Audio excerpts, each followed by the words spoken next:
Hey everybody, welcome to the 15th Cookbook Salon. Today we were doing recipes out of Big Heart Little Stove, Bringing Home Meals and Moments from the Lost Kitchen by Erin French. Ed, I agree with you. He said he thought this was the best cookbook salon ever. I loved the Swedish one with our hair garlands, but this was pretty special. I'm pretty sure it's the first time that we finished every single item. Usually there's a lot of leftovers, but today there wasn't. Next week it's going to be, next month, our tried and true recipes.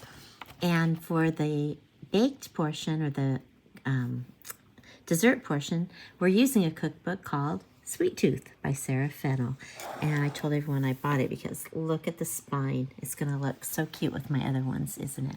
Okay, hope you enjoy the video. It's a little bit chaotic because it was a lot of people, lots of food, but I hope you enjoy watching. And I hope to see you next month, August 1st Tuesday. Tarragon, which I didn't want to add.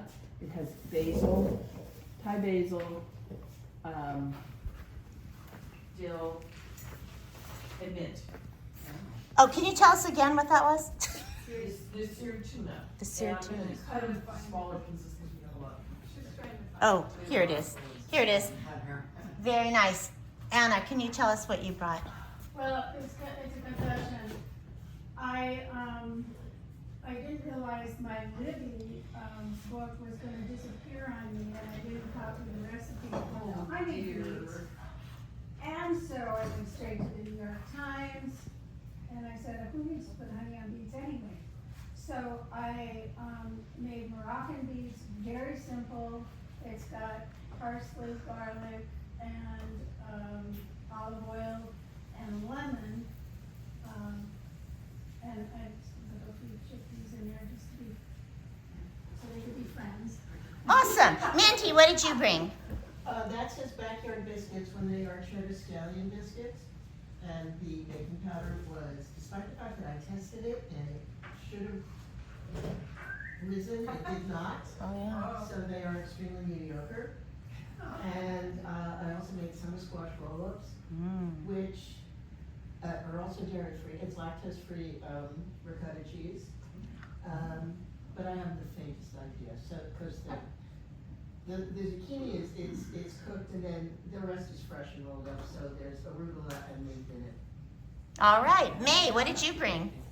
Well, I bring the crispy cauliflower that Right. you sent me the recipe. Yeah, So I tweaked a little bit. of course.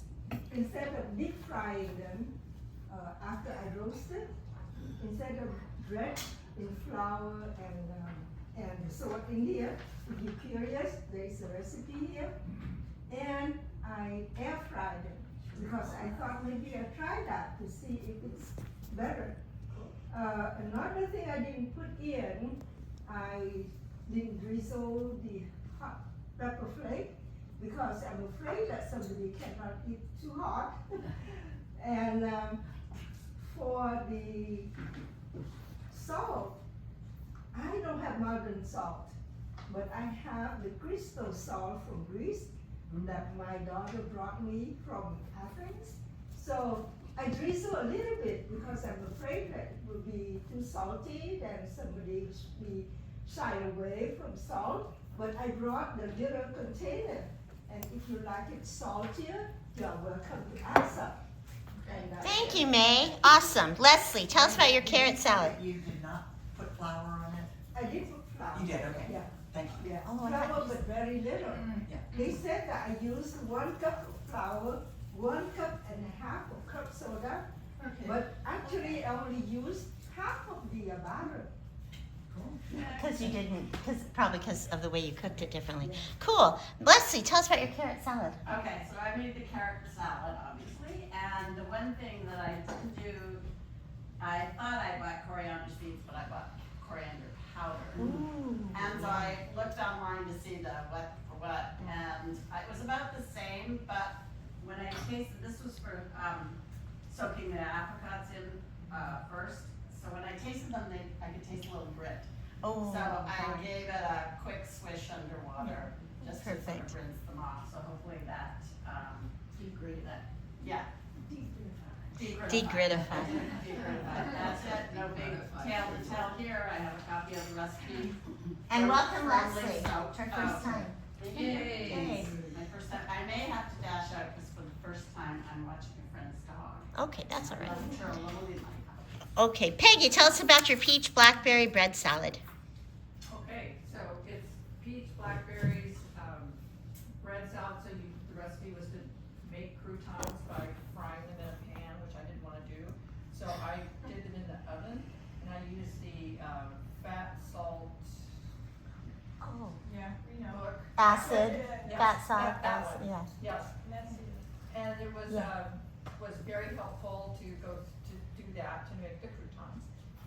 And so it has mint and tarragon, fresh, and I could not find basil for the life of me. I went to 3 different stores. I have had that. Huh. Well, I stopped at 3. It was Yeah, ridiculous. that's enough. So, yeah, there's no basil in it, but, anyway, it should be pretty good. It looks beautiful. Michelle, your potato lentil soup. Potato lentil soup is made exactly how it was in the cookbook. It was easy and it is amazingly delicious. Nice. So it has the green Somebody who French followed the lentils recipe. that was in the cookbook, which I ordered rather than go from store to store to store to try to find. Potatoes and carrots and onions Looks amazing. and some seasonings. There is bacon on the side because it was supposed to have bacon in it, and I know there are some no meat people. So the bacon you could just put on the side, and then there's also an herb, so it's mint, dill, chives, a little bit of olive oil and lemon. But most of that leaked into the bag that I brought it in, so there's just a very little left that you could put on top if you want to. Stop. All right, Janet. Oh, tell us about your roasted potato salad. I made the roasted potato salad, which is a misnomer. There was no roasting involved. I believe that their editors are really bad. I don't think they have tested this recipe. I don't think they've tested any of the recipes, but in my opinion, Ooh. there was supposed to be 3/4 cup of fresh herbs. 3/4 cup with 1.5 pounds potatoes, like over the top crazy, right? I mean, anyway, I did follow, $20 an herb taster. but I did follow the recipe. It's French, vinegar based, not mayonnaise based. And tell us about the wine you brought. Cabernet Sauvignon from Cathedral Creek, and it's for enjoyment with your desserts. Wonderful. Jane, tell us about your meatloaf. Well, it's meatloaf, and I chose it because it has beef and pork, which a lot of meatloafs do. But it had shredded carrots and shredded hard cheese. And that's really bizarre. That's different. So that's why I made it. I think that I sounds made it good. just like Interesting. Well, this is shredded cheese. Jackie, tell us about your Mediterranean mess. Yeah. That's what it's called. That's what it's called. already. No, I sent a message to Kat and I said, I don't have time to even think about this. What's the easiest thing? And I said, don't bring anything, She said, as usual. Or, yeah. I could bring this, what she had thought she was gonna bring. But anyway, it's a lot of sliced cucumbers and cherry tomatoes and jalapeno pepper and what else did I put in there? I don't remember. Some kind of And feta cheese. cheese Yeah. and basil, fresh basil. And so just, a whole mix of stuff, but it came out tasting pretty It darn looks good. It was amazing. supposed to be red wine vinegar, which they didn't have at Trader Joe's, which was my only stuff because that's what time I had. Yeah. So I used some, what was it, Cabernet Sauvignon vinegar or something that I had there. Perfect. Lily, tell us about your tomato and peach soup. So, peaches, fresh picked from my tree. Oh, yay! Trophy. Tomato, which I bought at the Greenfish Market today. And and there's garlic in there, and there is a little bit of chili flakes, which I substituted for the jalapeno seeds. Very nice. Put it in a blender. Josie, tell us about your asparagus tarragon. Ooh, it's hot still. Yeah, if you don't like tarragon, there's a lot of tarragon. Okay. Asparagus, it's Oh, very it simple. smells so good. Spinach, onions and garlic, And then you just sort of blend it together and strain it. That was the hardest part. But then I substituted like Earth Balance for butter, you know, and I have a non-dairy cream instead of the full cream, and that's so it's non-dairy. What were they draining? What was draining? There was off? just a lot of, it looked like a lot of nutrients actually, a lot of green. How weird. Yeah. So I saved it. I was gonna say, did you keep it? Yeah, I was gonna use it for something else, but I don't know what. You can put it on top as the garnish. Yeah. Or put it in the blender and whip it with something else. All right, so I wasn't sure if Jackie was going, I never like figured it out if you were actually bringing it. So I made a you know, not really that, but more like a Jerusalem salad. But I made a homemade ricotta cheese. And I don't know what ricotta cheese tastes like, but this is good. Whatever, it's good. It's good. And then I made dukkha because it asked for dukkha seasoning. Yes. And and like all of you, I went to Sprouts, I went to Whole Foods. I found something like an Egyptian blend at Whole Foods, but it was like $8. I was like, no. So I made a homemade one. Is it dukkha, not dukkha? Okay, whatever. I don't care. And then I made the cheddar thyme nibble coins, and yes, her recipes aren't, like the ingredients didn't say water. I know water, you don't buy it, but you should tell that that's an ingredient. So when you start making it and it says, now add your water, what? So I agree with you. And then these, it said, however I did it, it just wouldn't come together. They never came together. So I asked Chat, of course, my boyfriend. Yes, well, I call him Dr. Chat. And I said, I took a picture and he's like, add a little water, not too much. It'll probably come together tomorrow. So I put in the fridge. I don't know. See what you think. The dogs really liked them. So, and Pat, tell me again what you made. And you know how fussy dogs are. Pat, tell me again about your seared tuna steaks because I wasn't videoing it when you talked about it. Very simple. You sear this tuna, 1-inch thick tuna, on both sides for 2 minutes on a high heat. And the salad that you put on top of it has cucumber, nectarines, and then the herbs. There's a little vinaigrette and lime in it, and then mint and dill and Thai basil. I did not include the cantaloupe because it wasn't ripe, or the tarragon. Diana is going to tell us about her drink, Thai basil lemonade. Thai basil lemonade, and I had the same issue with Thai. I could only find it in the little plastic things, and I needed 1 cup of patch leaves. And I thought I'm gonna buy 4 or 5 of those little. So expensive. So I went to the little green fish the first time. That and place I did, is and so they had it in the little container, but it wasn't Thai. And then I just looked down, and there's a sponge in a plastic bag right next to it for $1.99. A whole thing of Thai basil with stems. Wow. Awesome. I know, and so, and it just filled up a cup, The one that's right by. you know, on the lip when you turn it, right. By the Italian restaurant, the Green Market. So I've never been in there, but that one, I just couldn't believe my luck. Yes, I love them. And Michelle, tell about your. I'm not done. Oh, And sorry. so you steep that in the, Oh, so sorry. in the sugar water, and then, But it's cold. now Now it's it I is. mean, when you make it, it's hot? For steeping? You steep the sugar water. Yes, you boil the sugar water and then steep it for 15 minutes in that. To make a simple syrup. And then you discard the leaves. But then the lemon's all fresh squeezed, Ooh. and it would be great with vodka. And why didn't you bring vodka? It's a good, strong, I thought about it, but I'm thinking rum. or rum, either one. Probably rum. Probably rum. Anyway. And Michelle, tell us about your red, white, and blue drink. Okay, so this is a red, white, and blue sangria. So you can use any white wine. This is Chardonnay and Prosecco and some peach schnapps, which I have left over from a drink I made when it was midsummer. Yay. And blueberries that are not super fresh sink, and strawberries float. Interesting. So it's supposed to look like blueberries, Oh, the yeah. wine, and Oh, strawberries how at the fun. top.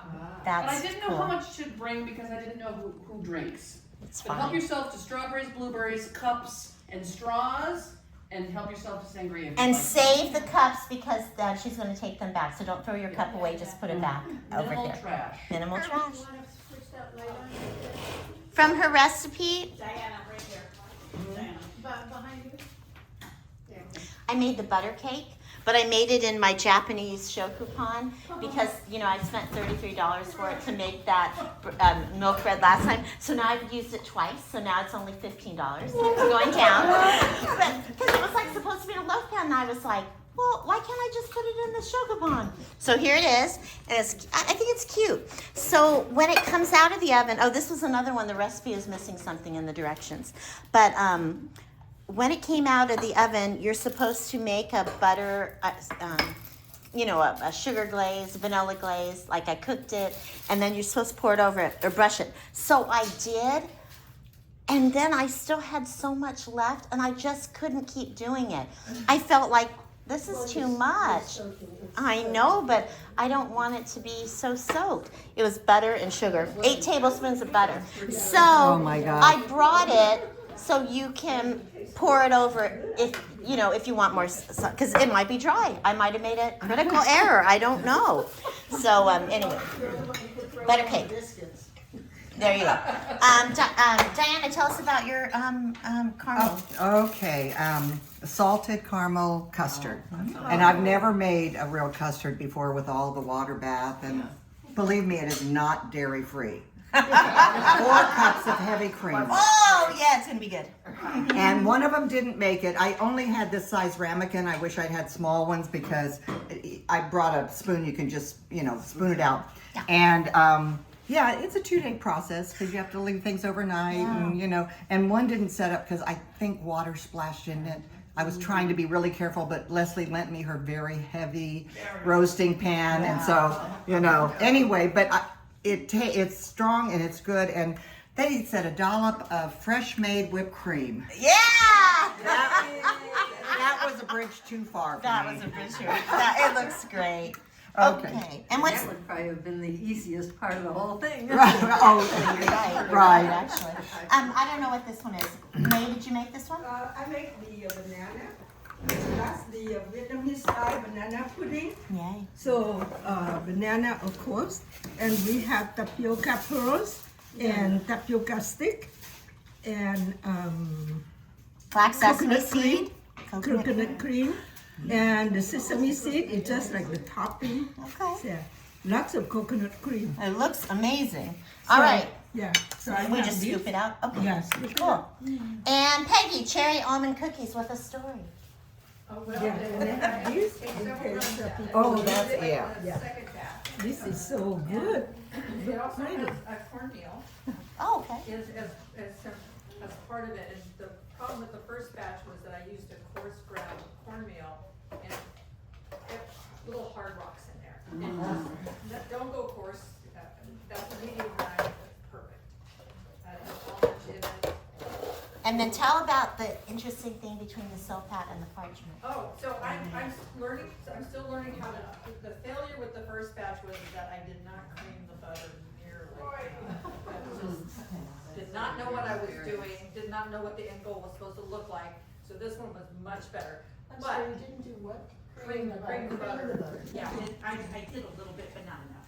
Anyway, so I did, most of the cookies were done on cookie sheet with parchment paper. These? And then I did a couple of them, because that's what I left, to do on the silicone mat. And the theory that I was given was that the silicone mat would cause them to spread out more. And it was the exact opposite. Yeah. And they look like chewier, denser, and browner. They're just a little thicker, Yeah. they didn't spread out as much. Yeah. And so I just thought that was interesting because it was different than what I was told. All right. And Michelle, your red, white, and blue pavlovas, it looks like. Well, they're just blue. White and blue. So yes, they're called blueberry swirl meringues.